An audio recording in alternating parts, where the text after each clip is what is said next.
کوئی ضرورت نہیں ہے 50 روپے کے لیے منتیں کرنے کی۔ اس بار جمیلہ اور دکاندار نے بیک وقت اسے دیکھا۔ پھر دکاندار نے یکدم بے حد بدلے ہوئے لہجے میں جمیلہ سے کہا، 250 سے 1 پیسہ بھی کم نہیں لوں گا، لینا ہے تو لیں ورنہ رکھ دیں۔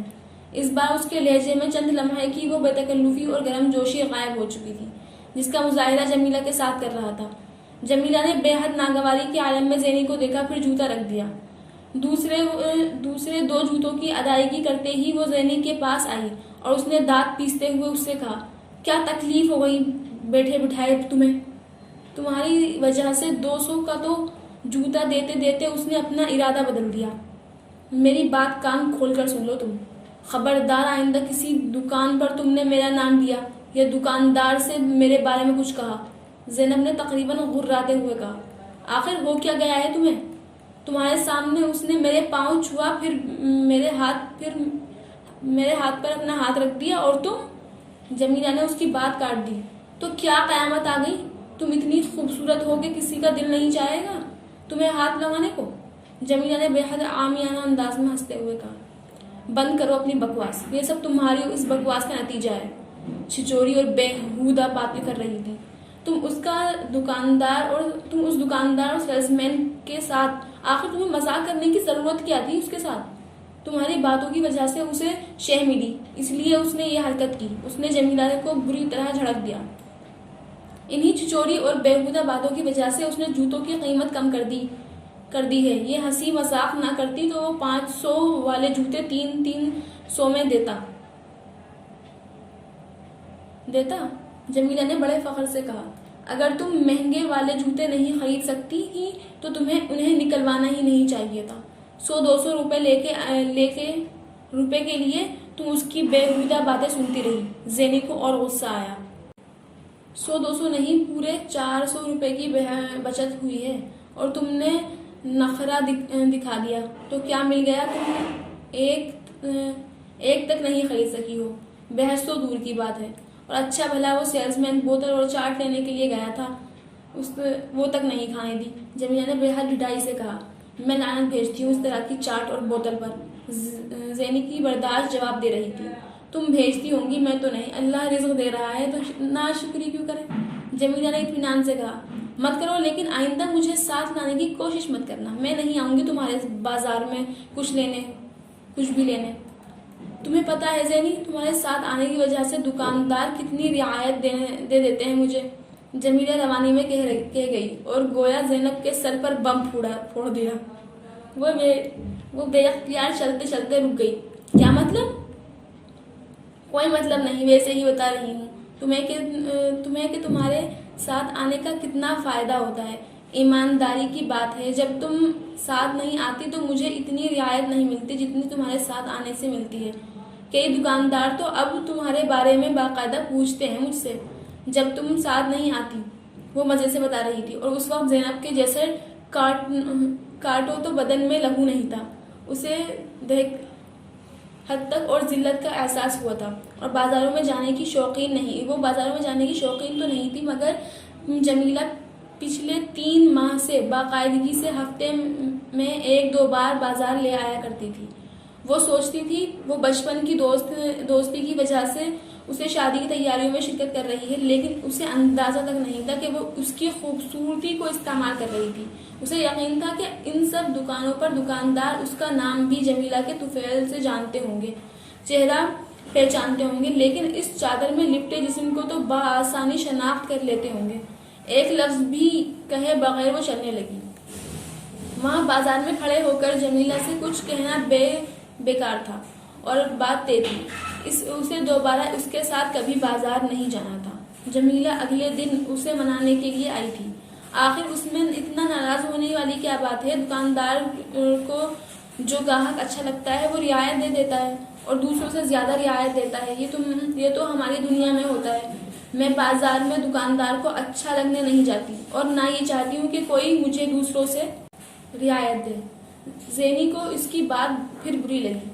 دیکھو زینی، یہ تو مانو کہ تم خوبصورت لڑکیوں کے لیے سارے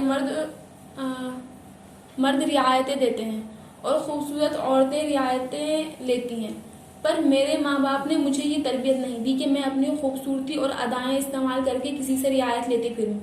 زینی کو اس پر غصہ آیا۔ تم میری بات کا پھر غلط مطلب نکال رہی ہو۔ جمیلہ نے اسے برہم دیکھ کر صفائی پیش کرنے کی کوشش کی۔ اس لیے کیونکہ تمہارے اس بات کا مطلب نکلتا ہی غلط ہے۔ تم دوبارہ کبھی مجھے اپنے ساتھ کہیں لے جانے کے لیے منت مت آنا، تمہارا وقت ضائع ہوگا، زینی نے دو ٹوک انداز میں کہا۔ دیکھو زینی، آخر حرج کیا ہے دکاندار کے ساتھ ہنسی مذاق کرنے میں یا بقول تمہارے اسے تھوڑی بہت ادائیں دکھانے میں؟ آخر ہمارا جاتا ہی کیا ہے اس میں؟ بلکہ الٹا کچھ مل ہی جاتا ہے۔ میں تو اسے عورت کی سمجھداری سمجھتی ہوں کہ وہ اس طرح دکاندار سے کچھ رعایت لے لیتی ہے۔ جسے تم سمجھداری کہتی ہو میں اسے بے حیائی کہتی ہوں، اور میرے ماں باپ نے مجھے یہ نہیں سکھایا کہ میں دکاندار کے ساتھ 4 بیہودہ جملوں کے تبادلے کے بعد 100 روپے کا دوپٹہ اسی روپے میں لے کر اسے بڑی کامیابی سمجھوں۔ مجھے ایسی رعایتی چیزوں میں کوئی دلچسپی نہیں ہے۔ جمیلہ کے منہ سے پھر ایک بھی لفظ نہیں نکلا۔ زینی اس کے پاس سے اٹھ کر باورچی خانے میں چلی گئی۔ افسر بن جائے گا اس کا منگیتر، اس لیے اتنی پارسا بنی پھرتی ہے۔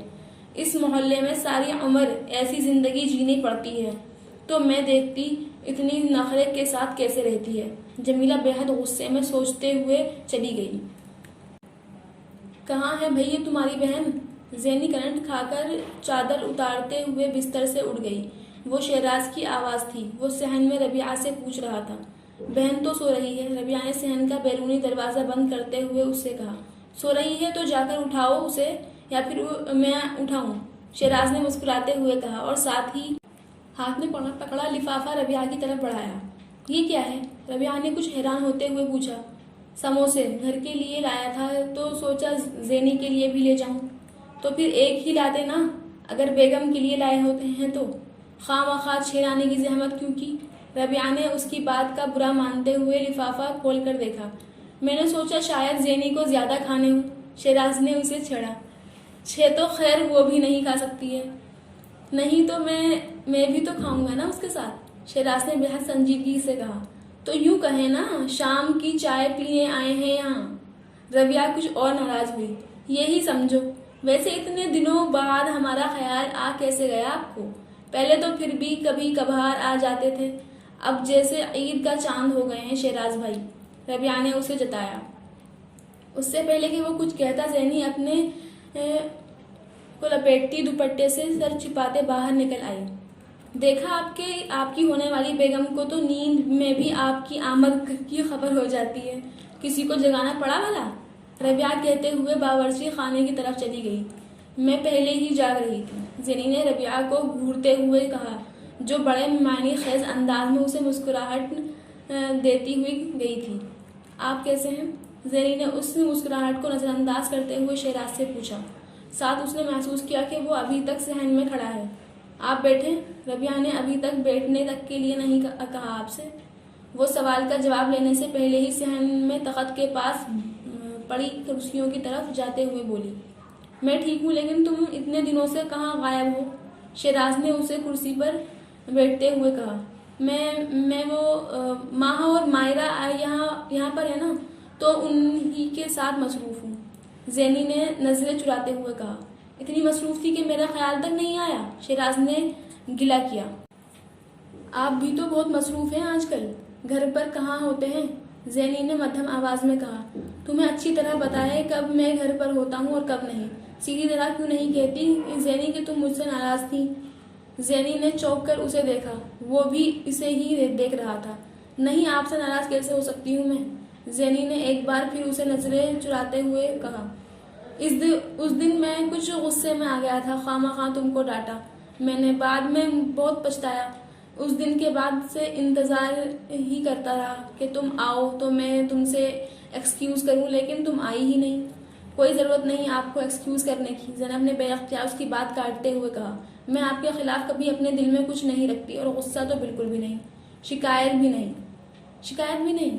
شکایت تھی بھی تو اب ختم ہو گئی ہے۔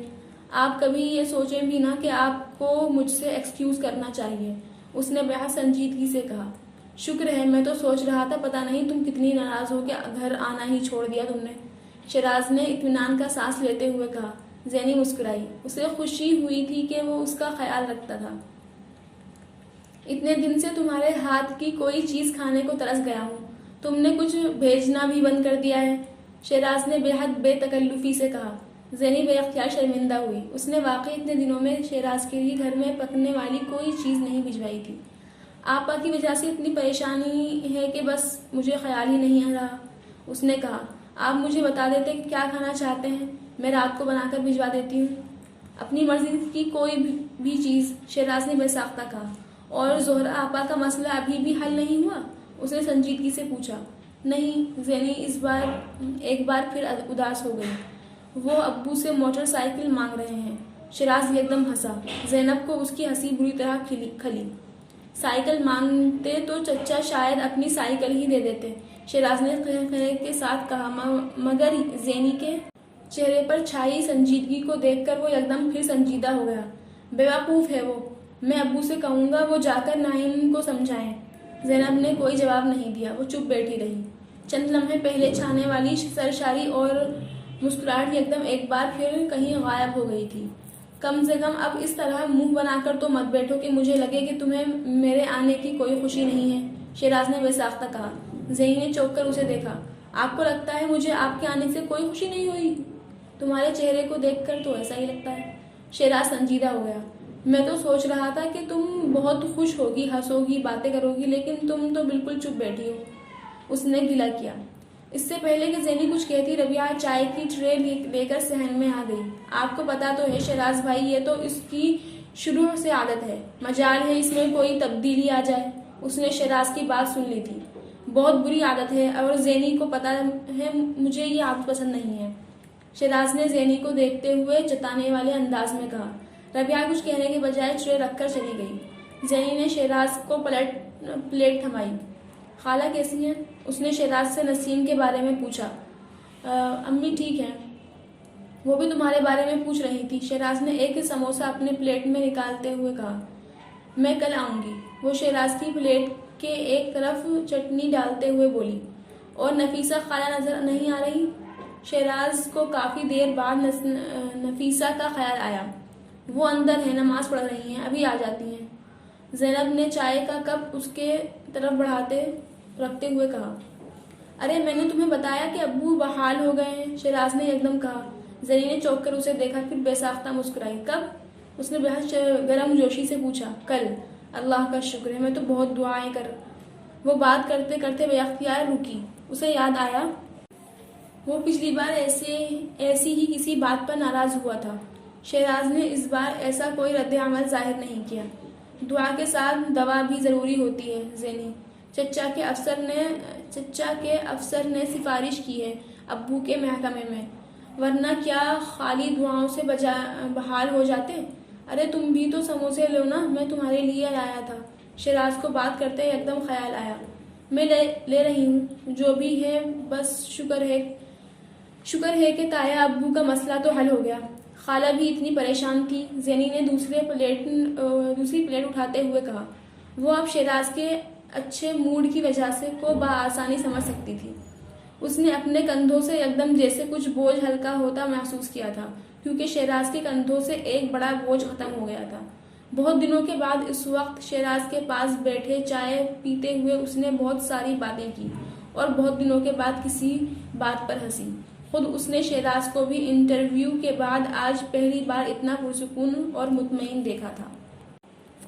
وہ اس وقت صحن میں بچوں کو ٹیوشن پڑھا رہی تھی جب دروازے پر کسی نے دستک دی۔ فاروق، جاؤ جا کر دروازہ کھولو، زینی نے ایک بچے کی کاپی چیک کرتے ہوئے اسے کہا۔ بچے نے جا کر دروازہ کھول دیا۔ زینی نے کاپی کا صفحہ پلٹتے ہوئے دروازے کی طرف دیکھا اور پھر کرنٹ کھا کر اپنی جگہ سے اٹھ کھڑی ہوئی۔ زہرا اپنی چھوٹی بچی کو گود میں لیے صحن میں دروازے سے اندر آ گئی تھی۔ زہرا آپا، آپ اس طرح اچانک؟ اس کی سمجھ میں نہیں آیا کہ وہ اپنی بات کس طرح مکمل کرے۔ زہرا اس کی بات کا جواب دیے بغیر اندر کمرے میں چلی گئی تھی۔ زینب کے بدترین خدشات جیسے صحیح ہونے لگے تھے۔ وہ کچھ دیر گمسم وہیں صحن کے وسط میں کھڑی رہی، پھر کاپی فاروق کو پکڑاتے ہوئے کمرے میں چلی آئی۔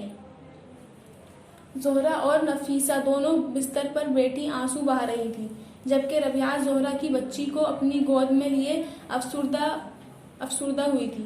زینی کے اندر آتے ہی اس بچی کو لے کر باہر چلی گئی۔ زینی نے اس کی آنکھوں میں آنسو دیکھے۔ تمہیں گھر چھوڑ کر نہیں آنا چاہیے تھا، جو بھی تھا وہیں رہنا چاہیے تھا، نفیسہ نے اپنے آنسو خشک کرتے ہوئے زہرا سے کہا۔ میں گھر چھوڑ کر آئی ہوں امی۔ انہوں نے دھکے دے کر مجھے گھر سے باہر نکالا ہے، زہرا نے بھرائی ہوئی آواز میں کہا۔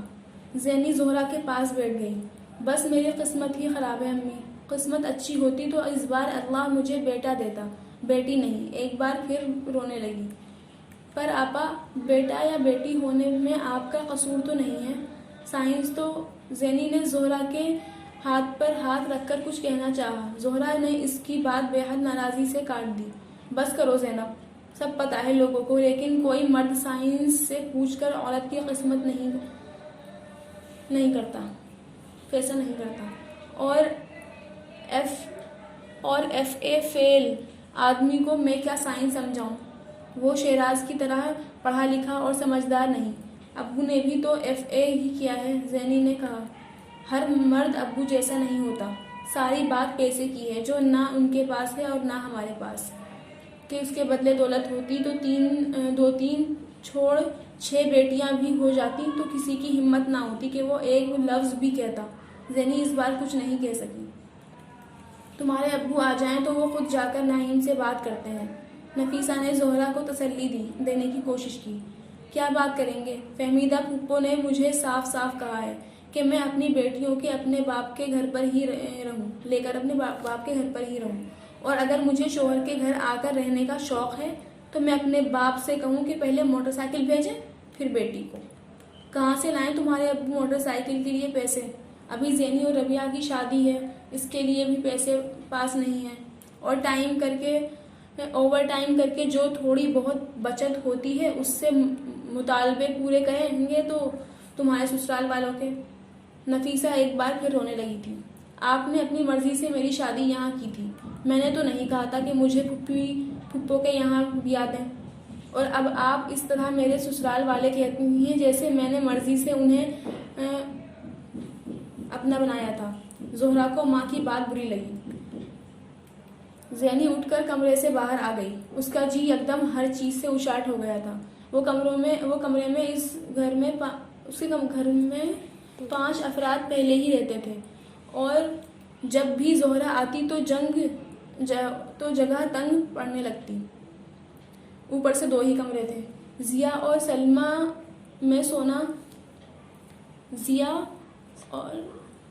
سلمان ایک کمرے میں سونا شروع کر دیتے، اور اب سردیاں شروع ہو رہی تھیں، وہ صحن میں نہیں سو سکتے تھے۔ مختصر سے برآمدے سے گزرتے ہوئے رنجیدگی سے وہاں رکھے سامان کو دیکھا۔ وہاں 2 چارپائیاں بچھانا ناممکن تھی، اور اگر زہرا آپا خدا نخواستہ ہمیشہ کے لیے اپنی بچیوں کے ساتھ یہاں رہنے آ گئی تو کیا ہوگا؟ زینی نے پریشانی کے عالم میں سوچا۔ ربیعہ زہرا کی چھوٹی بیٹی کو لے کر صحن میں ٹہل رہی تھی۔ اتنے ہفتے گزر جانے کے باوجود بچی ابھی بھی بے نام تھی۔ ربیعہ اور زینی کے درمیان ایک جملے کا تبادلہ بھی نہیں ہوا۔ زینی گمسم ان بچوں کے پاس جا کر بیٹھ گئی جنہیں وہ پڑھا رہی تھی، لیکن اب اس کا انہماک اور توجہ یکدم غائب ہو چکی تھی۔ وہ صرف چند منٹ ان بچوں کو مزید پڑھا سکی، اور ان چند منٹوں میں بھی اس نے انہیں کیا پڑھایا اسے ٹھیک سے یاد نہیں تھا۔ تم لوگ جاؤ، کل آنا، اس نے یکدم ہاتھ میں پکڑی اور وہ کاپی بند کرتے ہوئے کہا جسے وہ چند منٹ پہلے چیک کرتے کرتے چھوڑ گئی تھی۔ بچے یکدم بے حد پرجوش انداز میں اپنی چیزیں سمیٹنے لگے تھے۔ زینی باپ کے بارے میں سوچ رہی تھی جو ابھی چند گھنٹوں بعد گھر واپس آتے اور زہرا کو اپنی بچی سمیت وہاں دیکھ کر اسی طرح شاکڈ ہو جاتے۔ اسے باپ پر بے حد رحم آ رہا تھا۔ وہ صبح بہت خوش گئے تھے، آج وہاں کوئی پارٹی تھی، ان کا کوئی کلیگ ریٹائر ہو رہا تھا، اور اب زینی کو بے اختیار رونا آیا۔ اسے ماں سے زیادہ باپ کی تکلیف پر رونا آتا تھا، اور وہ جانتی تھی آج کی شام ایک بار پھر اس کا باپ اپنی ساری ایمانداری اور شرافت کے ساتھ کیچوا بن کر اپنی بیٹی کے سسرال جائے گا۔ مجھ سے بڑی غلطی ہوئی جو میں تمہاری بیٹی بیاہ کر یہاں لائی۔ ارے میرا بیٹا تو تب ہی مجھ سے کہہ رہا تھا کہ ماموں کے ہاں مت بیاہ ہیں، وہاں سے کیا ملنے والا ہے، مگر میں نے کہا نہیں، بھائی ہے میرا، جی اس کی بیٹی نہیں لاؤں گی تو کون لائے گا، اور بھائی ایسا بھی گیا گزرا نہیں ہے، کچھ نہ کچھ تو دے گا ہی بیٹی کو۔ مجھے کیا پتا تھا کہ بھائی واقعی خالی ہاتھ ہی بھجوا دے گا بیٹی کو۔ فہمیدہ پچھلے 15 منٹ سے مسلسل بول رہی تھی اور ضیا ہمیشہ کی طرح سر جھکائے خاموشی سے ان کے سامنے بیٹھے تھے۔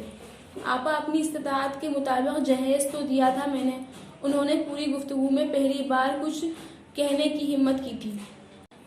وہ 4 چیزیں جو جہیز کے نام پر تم نے ہمارے منہ پر ماری تھی نا، وہ ابھی اٹھا کر لے کر اپنے گھر چلے جاؤ۔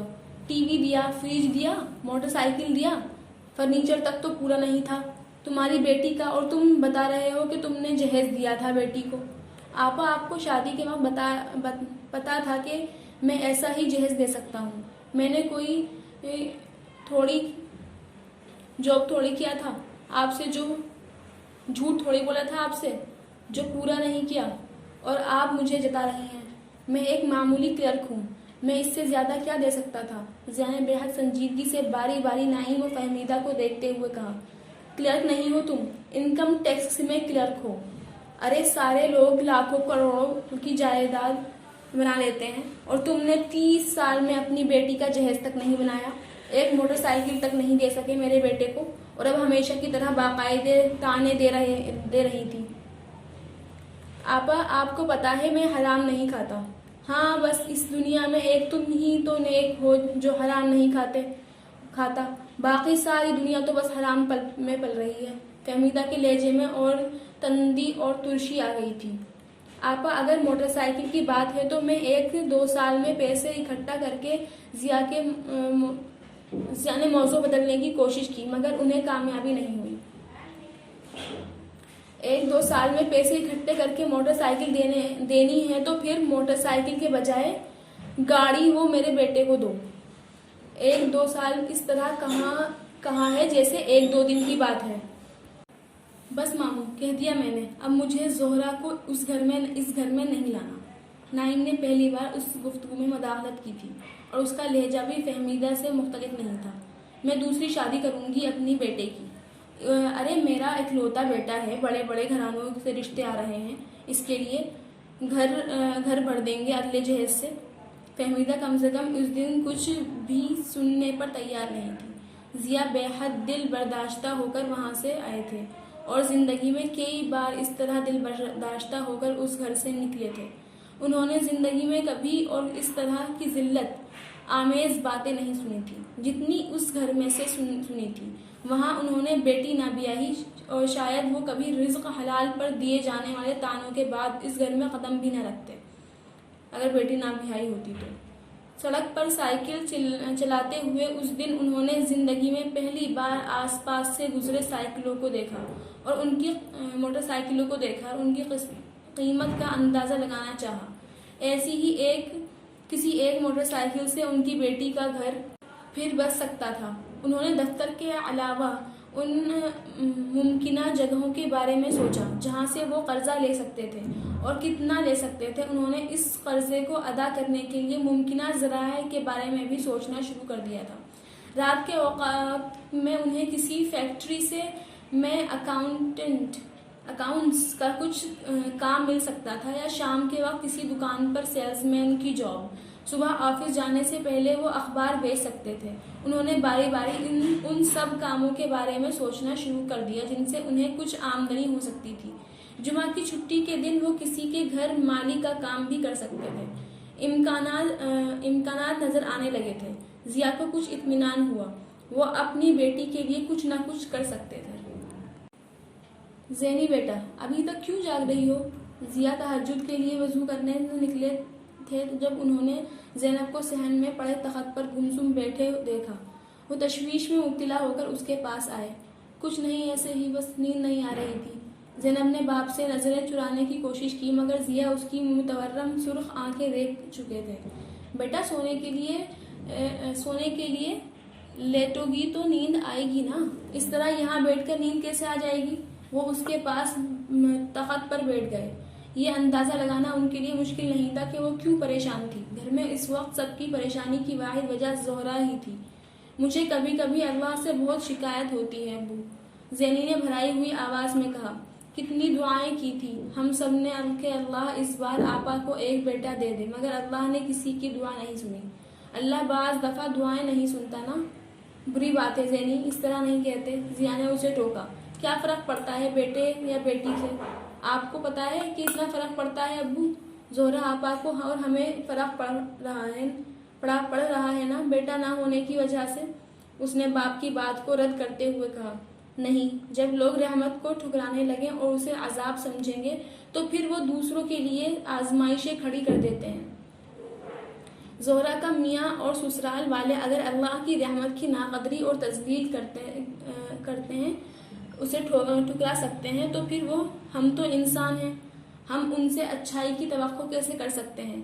ضیا نے مدھم آواز میں اسے سمجھاتے ہوئے کہا۔ وہ جو چاہے کریں، تکلیف تو ان کو نہیں ہو رہی، تکلیف تو زہرا آپا کو اور ہم کو ہی پہنچ رہی ہے نا۔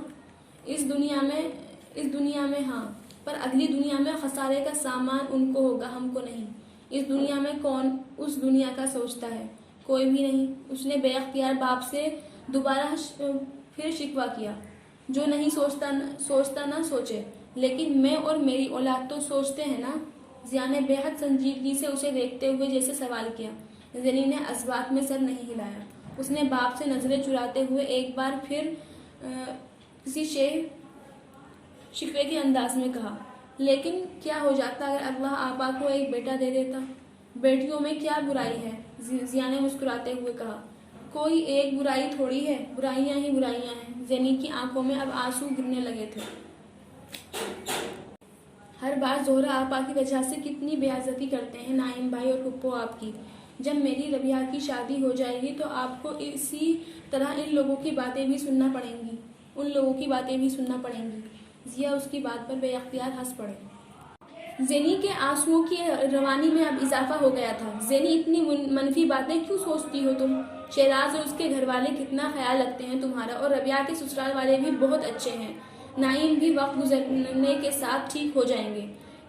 اتنا مت سوچا کرو، جاؤ اب جا کر سو جاؤ، صبح کالج جانا ہے تمہیں۔ ضیا نے اسے یاد دلایا اور دلاسا دینے کی کوشش کی، مگر کوئی فائدہ نہیں ہوا۔ وہ اسی طرح سر جھکائے بیٹھی رہی اور آنسو بہاتی رہی۔ جو چیز ایک بار زینی کے دل میں آ جاتی اسے نکالنا بہت مشکل ہوتا تھا۔ اس کی سوئی ایک بات پر اٹک جاتی۔ آپ مانے یا نہ مانے ابو، اللہ نے آپ کے ساتھ بہت زیادتی کی ہے۔ بہت بری بات ہے زینی، انسان کو اتنا ناشکرا نہیں ہونا چاہیے۔ ضیا کو اس بار اس کا جملہ بری طرح کھلا۔ میں ناشکری نہیں ہوں، لیکن میں جب بھی آپا کے بارے میں سوچتی۔ زینی نے مدافعانہ انداز میں کہنے کی کوشش کی، لیکن ضیا نے اس کی بات کاٹ دی۔ دنیا اللہ نے صرف تمہارے آپا کے لیے نہیں بنائی، زہرا سے بھی زیادہ تکلیف میں جی رہے ہیں لوگ، تو کیا ہر ایک اللہ سے ایسی باتیں کرنے لگے؟ وہ باپ کی بات پر خجل سی ہو گئی۔ میں نے تو ایسے ہی کہہ دیا۔ گھر کا نوکر گھر کے مالک کے بارے میں کوئی بری بات کہے تو مالک کیا حال کرتا ہے اس کا؟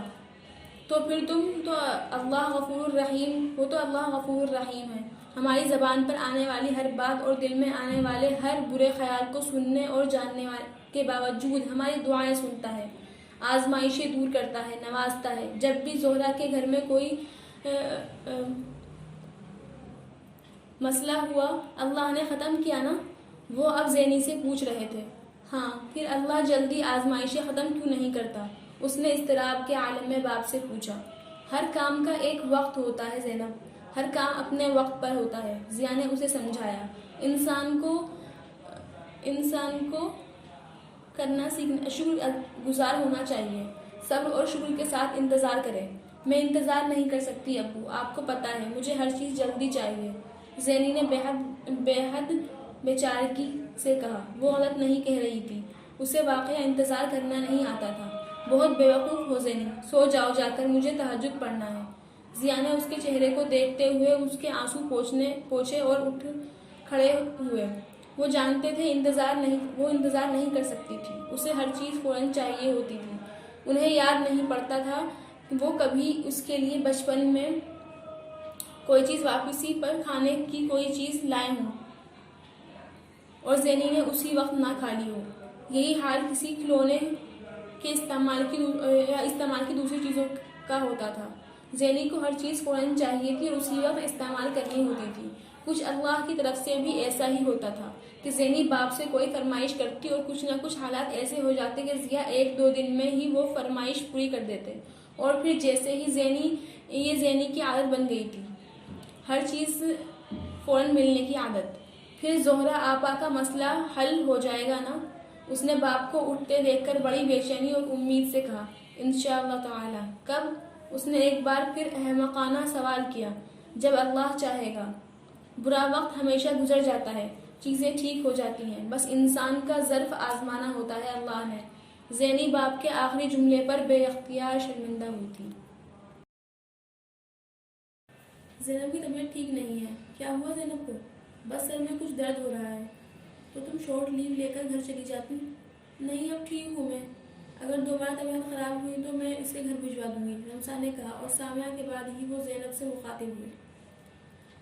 اب بس اپنی شکل ٹھیک کر لو۔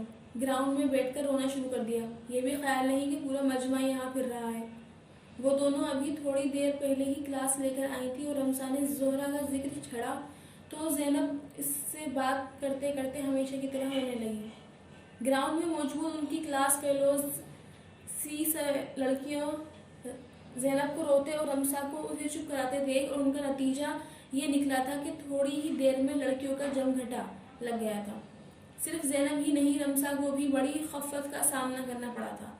اس نے ہر ایک کو زینب کی طبیعت کی خرابی کا بتا کر جان چھڑائی تھی، لیکن اب بھی ان کی جس کلاس فیلو کو زینب کے رونے کا پتہ چلتا وہ ان کے پاس چلی آ رہی تھی۔ کیا فائدہ ہوا یہاں بیٹھ کر رونے کا؟ رمسا اس پر بگڑ رہی تھی۔ بات بعد میں کرتی ہے اور رونا پھرنا شروع کر دیتی ہے۔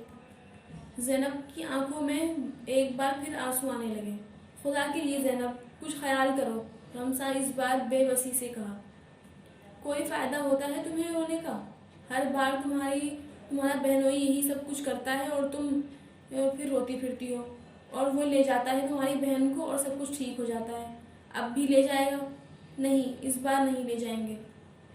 اس بار صورتحال بہت خراب ہے، تمہیں اندازہ نہیں ہے۔ انہوں نے رشتہ بھی ڈھونڈنا شروع کر دیا ہے نعیم بھائی کے لیے۔ زینب نے بہت متفکر لہجے میں کہا۔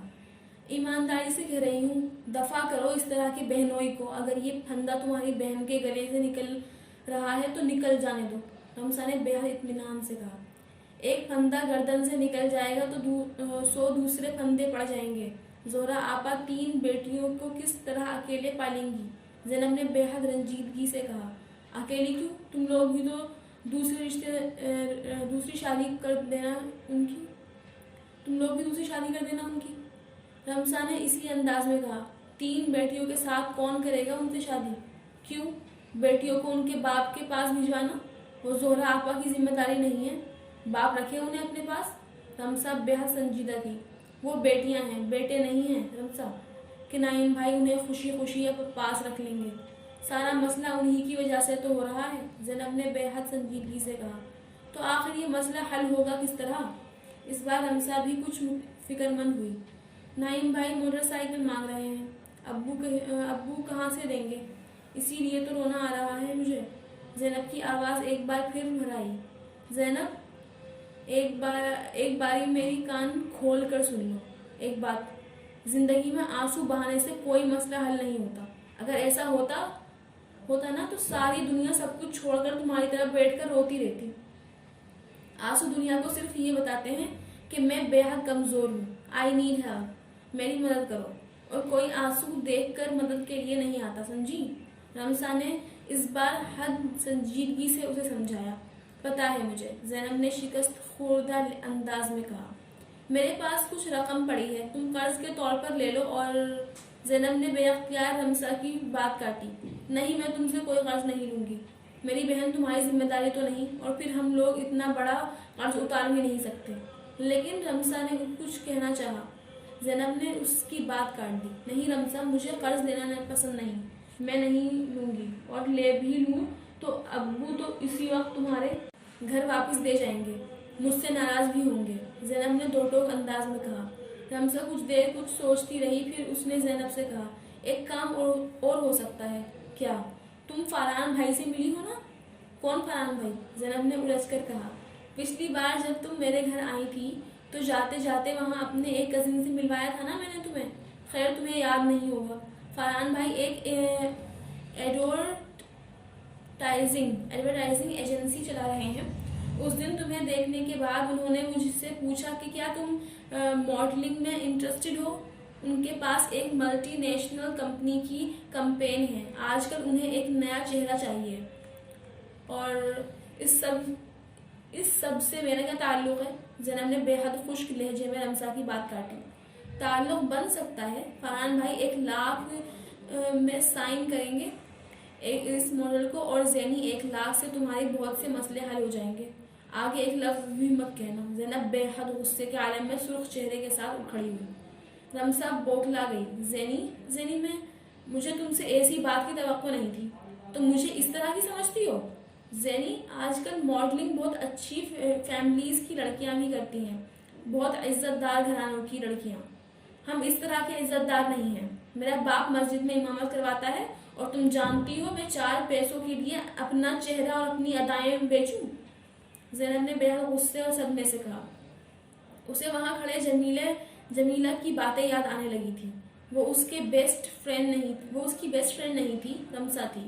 اور رمزہ کی بات سے اسے جمیلہ کی باتوں سے زیادہ تکلیف دی تھی. رمزہ کی باتوں نے 1,00,000 4 پیسے نہیں ہوتے زینی. 1,00,000 1 کروڑ 1 ارب بھی ہو تب بھی زینب ضیا اپنے آپ کو لوگوں کی تفریح کے لیے تماشا نہیں بنائے گی. زینب نے بے حد تند و ترش لہجے میں رمزہ کی بات ایک بار پھر کاٹی. تم مجھے غلط مت سمجھو، یہ صرف ایک آفر تھی. رمزہ نے وضاحت کرنے کی کوشش کی. اور ایسی آفرز دوست لے کر نہیں آتے. زینب نے مزید کچھ کہے بغیر اپنا بیگ اٹھایا اور تیز قدموں سے وہاں سے چلی گئی. میری بات سنو زینی، دیکھو مجھے غلط نہ سمجھو زینی پلیز. رمزہ نے اسے روکنے کی بے حد کوشش کی تھی، مگر وہ ناکام رہی تھی. اس نے زینب کو اتنے سال کی دوستی میں کبھی اتنے غصے میں نہیں دیکھا تھا. زینب کو واقعی زندگی میں کبھی اتنا غصہ نہیں آیا تھا. غصے سے زیادہ یہ دکھ اور صدمہ تھا کہ وہ کبھی سوچ بھی نہیں سکتی تھی کہ اسے اور اس کے گھرانے کو جاننے کے باوجود رمزہ اسے اس طرح کی پیشکش کرے گی. جتنی حد تک اسے پچھلے ان چند ہفتوں میں نعیم اور فہمیدہ کے زہرا کے ساتھ سلوک و جمیلہ کے بازار والے واقعے سے محسوس ہوئی تھی، ویسی ہی حد تک اسے رمزہ کی بات سے محسوس ہوئی تھی. کالج سے نکلتے یہ غصہ ایک بار پھر آنسوؤں کی شکل اختیار کر چکا تھا. اسے سڑک پر چلنے کا احساس نہ ہوتا تو وہ شاید ہچکیوں کے ساتھ روتی، لیکن سڑک پر چلتے ہوئے وہ بار بار اپنی آنکھوں کو خشک کرتی رہی. بس اسٹاپ پر کھڑے بس کے آنے سے پہلے ہی کسی بھکاری عورت نے اس کے سامنے ہاتھ پھیلایا تھا. ایسا کبھی نہیں ہوتا تھا کہ زینب کے سامنے کوئی ہاتھ پھیلاتا اور وہ اسے بھیک نہ دیتی، مگر آج اس کے پاس صرف 5 روپے کا ایک ہی نوٹ تھا، اور وہ جتنی اپسیٹ تھی جلد سے جلد گھر پہنچ جانا چاہتی تھی. آج پیسے نہیں ہیں، بس یہ 5 روپے ہیں بس کا کرایہ. اس نے مٹھی میں بھیجے نوٹ کو اس عورت کو دکھاتے ہوئے قدرے بے چارگی سے کہا، اللہ تیرا مقدر کھولے، تیرے ساتھی کو لمبی حیات دے، تجھے راج کروائے. زینب نے چونک کر اس عورت کو دیکھا. وہ کہہ رہی تھی میرے ساتھی کو لمبی گاڑی اور بنگلہ دے. زینب قدرے بے بسی سے مسکرائی اور اس نے ہاتھ میں پکڑا نوٹ اس عورت کو ہتھیلی پر رکھ دیا. شہراز کو دعائیں دے رہی تھی اور زینب کے لیے اب اسے نظر انداز کرنا مشکل تھا. کرایہ اس عورت کے ہاتھ میں تھما دینے کے بعد اس دن وہ پیدل اسٹاپ سے گھر آئی. بس پھر وہ فاصلہ 15 منٹ میں طے ہوتا ہے. آج وہ 45 منٹ میں گھر آئی تھی، اور 45 منٹ کے اس سفر میں اس نے زندگی میں پہلی بار سڑک پر بھاگتی ان بڑی گاڑیوں اور راستے میں اکا دکا آنے والی ان بڑے بنگلوں کو دیکھا جنہیں اس سے پہلے اس نے کبھی دیکھنے کی زحمت نہیں کی تھی۔ وہ سرکاری بنگلے تھے۔ وہ جانتی تھی 10-15 سالوں میں شیراز کے کسی بڑے عہدے پر پہنچنے کے بعد ایسے ہی کسی بڑے بنگلے میں وہ بھی ہوگی، سبز رنگ کی نمبر پلیٹ والی ایسی ہی کوئی سرکاری گاڑی اس کے اور شیراز کے زیر استعمال ہوگی۔ 10-15 سال، شاید 20 سال، اس نے ٹھیک اندازہ لگانے کی کوشش کی۔ اسے ایسی گاڑی اور ایسا بنگلہ حاصل کرنے کی کوئی جلدی نہیں تھی۔ وہ آج گاڑی اور بنگلے کے بغیر صرف شیراز کے ساتھ کی خوشی میں جتنی سرشار ہوتی، کل بھی اتنی ہی سرشار ہوتی۔ اس نے کچھ گھنٹے پہلے رمسا کے کہے ہوئے جملوں کو ذہن میں ایک بار پھر دہرایا۔ ایک بار اسے پھر تکلیف ہوئی۔ اس نے ایسا سوچا بھی کیوں تھا کہ زینب پیسے کے لیے اتنا گر سکتی ہے۔ اسے چند ہفتے پہلے جمیلہ کی باتیں یاد آئیں۔ اس کی تکلیف میں اضافہ ہوا۔ روپیہ اور رعایتیں حاصل کرنے کے لیے زندگی میں عورت کو یہ سب کچھ کرنا پڑتا ہے یا کرنا چاہیے، اس نے جیسے دہل کر سوچا تھا۔ اور اس کے علاوہ روپیہ حاصل کرنے کا دوسرا راستہ کون سا ہے؟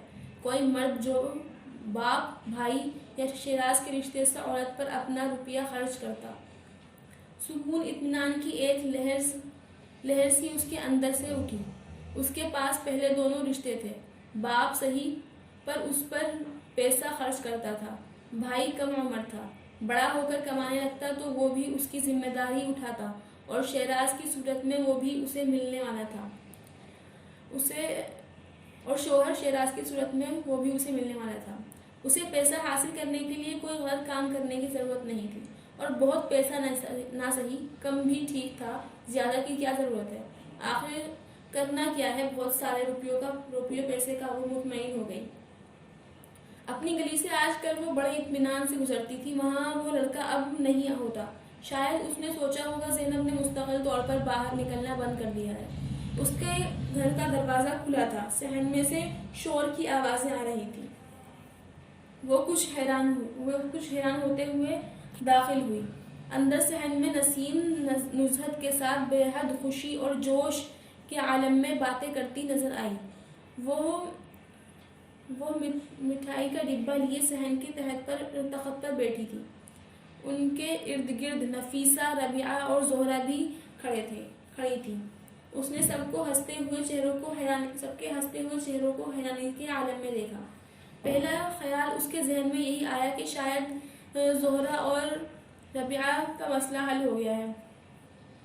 اس نے اندر داخل ہونے کی آواز سنتے ہی سب نے پلٹ کر اسے دیکھا، اور پھر جیسے نسیم مٹھائی کا ڈبہ لیے اڑتے ہوئے اس کے پاس آئی اور اسے لپٹا لیا۔ کیا ہوا خالہ؟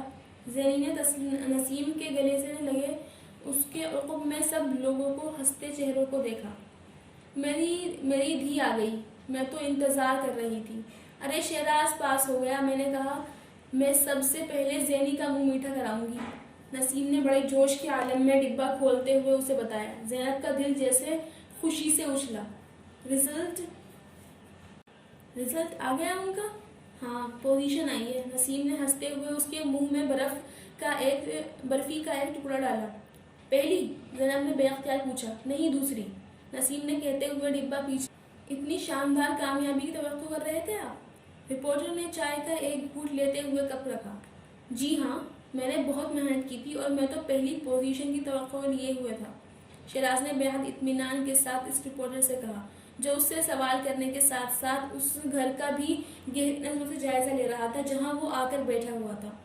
وہ ہر سال اسی طرح کے سیلف میڈ لوگوں کے انٹرویو لیا کرتا تھا، شاندار تعلیمی کامیابیاں حاصل کرنے والے، جو اس وقت بڑے جوش و خروش کے ساتھ اسے انٹرویو دیتے، بلند و بانگ دعوے کرتے اور اپنی فیلڈ میں آنے کے بعد اسے پہچانتے بھی نہیں تھے۔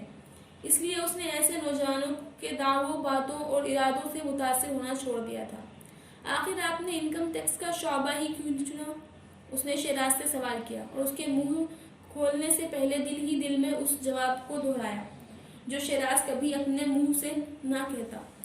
پیسہ بنانے کے لیے. ہمارے ملک میں ٹیکسیشن کے نظام میں بہت زیادہ بہتری اور تبدیلیوں کی ضرورت ہے اور اس ڈپارٹمنٹ میں جانا چاہتا ہوں. اس لیے میں اس ڈپارٹمنٹ میں جانا چاہتا ہوں جہاں ہر روز میرے لیے نیا چیلنج ہو اور جہاں پر کام کرنے میں یہ اطمینان محسوس کروں کہ میں اپنی صلاحیتوں کو بہترین طریقے سے استعمال کر رہا ہوں. شہراز نے بہت سنجیدگی کے ساتھ جیسے کچھ رٹے رٹائے جملے ادا کیے.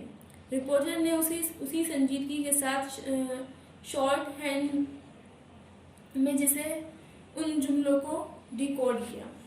ہمارے ملک میں ٹیکسیشن کے نظام میں سب سے زیادہ سقم اور خامیاں ہیں اور میں ان خامیوں کا فائدہ اٹھانے کے لیے اس ڈپارٹمنٹ میں جانا چاہتا تھا جہاں میں ماہانہ کے بجائے روزانہ کسی فائل کے ذریعے پیسے بنا سکوں اور جہاں کام کر کے مجھے یہ اطمینان محسوس ہو کہ میں اپنی صلاحیتوں کا بہترین استعمال کم سے کم وقت میں زیادہ سے زیادہ کر سکتا ہوں یا بنا سکتا ہوں. رپورٹر کو اپنی اس ڈیکوڈنگ پر جیسے خود ہنسی آئی. شہراز اسے مسکراتا دیکھ کر خود بھی مسکرایا. رپورٹر نے انٹرویو کے اختتام پر اپنی جیب سے ایک وزٹنگ کارڈ نکال کر شہراز کی طرف بڑھایا. یہ میرا وزٹنگ کارڈ ہے شہراز صاحب, امید ہے بندے کو یاد رکھیں گے. اب آپ افسر بن جائیں گے تو ہو سکتا ہے بندہ کبھی کسی خدمت کے لیے آپ کے پاس حاضر ہو. جی بالکل, مجھے خوشی ہوگی آپ کا کوئی کام کر کے. شہراز نے بے اختیار کارڈ پکڑ کر کہا. آپ دیکھیے گا کتنی نمایاں جگہ پر آپ کا انٹرویو اور تصویر لگاتا ہوں, پہلی پوزیشن والے کی. اور گھاس ہی نہیں ڈالی ہمیں. پہلی پوزیشن والے نے تو ہمیں گھاس ہی نہیں ڈالی. یہ امیر لوگوں کی اولادیں اسی طرح کی ہوتی ہیں. آپ بھی دیکھیے گا ہمارے ادارے کی انگلش اور اردو دونوں اخباروں میں آپ کو ہی زیادہ کوریج ملے گی. اس کو بس اتنا ہی کوریج دیں گے جتنی فیڈرل پبلک سروس کمیشن کی پریس ریلیز کے ذریعے ملی ہے. رپورٹر اپنی چیزیں سمیٹتے ہوئے اب پہلی پوزیشن پر آنے والے امیدوار کے لگتے لے رہا تھا جو سپریم کورٹ کے کسی جج کا بیٹا تھا اور جس نے اس رپورٹر کی انٹرویو لینے کی درخواست میں اسے نہیں لی تھی. شہراز اس رپورٹر کو دروازے تک چھوڑنے گیا اور واپس اپنے کمرے میں آتے ہوئے اس نے اپنے ہاتھ میں پکڑا وہ وزٹنگ کارڈ کوڑے کی ٹوکری میں پھینک دیا. شہراز اکبر کے لیے نئی زندگی کا آغاز ہو چکا تھا. پاکستان کی کروڑوں کی آبادی میں سے ان منتخب شدہ 170 لوگوں میں شامل ہونے والا تھا جنہیں حکومت پاکستان نے اس سال عوام کی خدمت کے لیے طاقت کے استعمال کا اختیار سونپا تھا اور اسی عوام سے تعلق رکھنے والے شہراز اکبر نے اس طاقت کے لیے 26 سال انتظار کیا تھا.